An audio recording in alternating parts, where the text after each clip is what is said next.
बिस्मिल्लाहिर्रहमानिर्रहीम। अस्सलाम वालेकुम। Welcome to learn with Taqdees. आज हम बनाने जा रहे हैं grilled chicken kebab burgers homemade.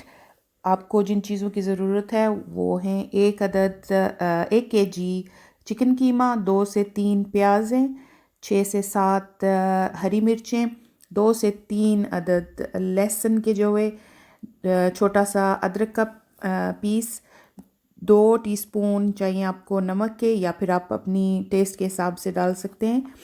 1 चम्मच चाहिए छोटी चाय की मेथी, ड्राई सूखी मेथी। 1 टीस्पून कोरिएंडर पाउडर यानी कि धनिया पाउडर। 1 टीस्पून ज़ीरा पाउडर, क्यूमिन पाउडर। 1 टीस्पून चाहिए आपको गरम मसाला पाउडर। 1 टीस्पून चाहिए कुटी मिर्चें।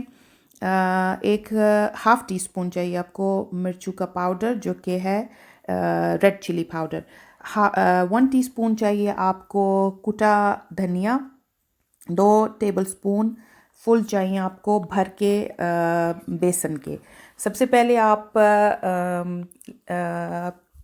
सबसे पहले हम प्याज, हरी मिर्चें, अदरक और लहसुन को ग्राइंडर में डालकर पीस लेंगे उनको, और फिर शामिल करेंगे कीमे में, और उसके साथ तमाम जो हमारी ड्राई इंग्रेडिएंट्स हैं वो डाल के, और इसमें हमने डाले हैं 2 चम्मच तेल के भी, जो कि मैं इंग्रेडिएंट्स में बताना भूल गई हूँ।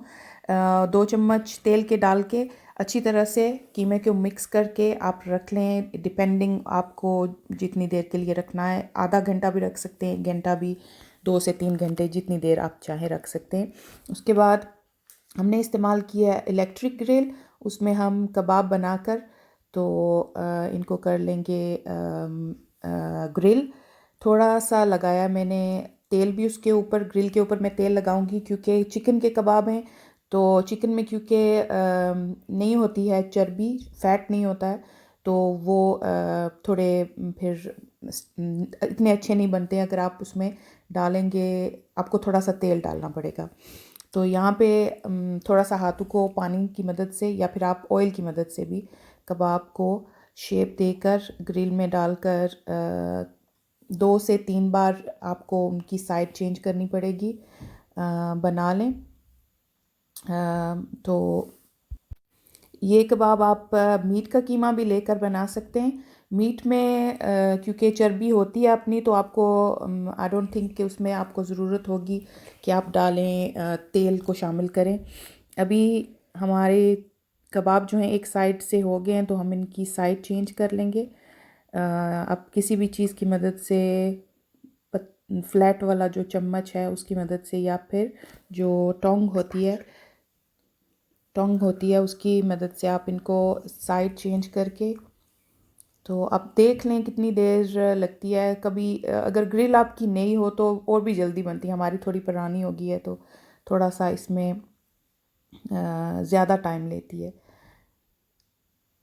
बहुत मज़े के बनते हैं, जूसी बनते हैं। जैसा कि अगर आप तेल में बनाते हैं तो ज़ाहिर है वो तेल आप काफ़ी डालते हैं, उसमें फ्राई होते हैं। इस तरह से हेल्थी होते हैं काफ़ी ये। और क्योंकि हमने चीज़ें घर में बाकी की डाली हैं, अगर आप बाज़ार से मिक्स करके लेकर आते हैं प्याज वगैरह, तो वो तो ज़ाहिर है फिर अच्छा है, लेकिन घर में क्योंकि सारी चीज़ें फिर फ्रेश होती हैं तो अच्छा टेस्ट देता है। तो अभी हम करेंगे बर्गर्स को, बन्स जो हैं इनको थोड़ा सा ग्रिल कर लेंगे ताकि ये थोड़ा सा अच्छा सा कलर आ जाए और गर्म हो जाएंगे इस तरह से। फिर हम अपना जो है बर्गर भी असेंबल करेंगे और आपको दिखाएंगे कि ये कैसे दिखने में लग रहे हैं। और अब अगर आप चाहें तो इसके ऊपर भी थोड़ा सा आप लगा सकते हैं। अब ये दूसरा बैच मैं कर रही हूँ कबाब्स का। ये रेडी हो गए हैं अब और तैयार हैं। अभी हम थोड़ी देर में बर्गर असेंबल करेंगे। आप देख रहे हैं कितना अच्छा कलर आया है इनके ऊपर। साथ में सैलड है और चटनी है। चटनी ये वाली हमने इसकी वीडियो अपलोड की हुई है, लिंक में हम डिस्क्रिप्शन में डाल दूँगी इसका, वो भी आप जाके देख सकते हैं। और यहाँ पे बन रहा है बर्गर, तैयार हो रहा है। तो आप सॉसेस कोई भी लगा सकते हैं अपनी चॉइस की। ये मैंने बनाया था अपने बेटे के लिए, तो वो चीज़ पसंद करता है, मैंने इसमें चीज़ भी डाली थी। तो बाकी लोगों ने खुद अपने अपने बना लिए थे।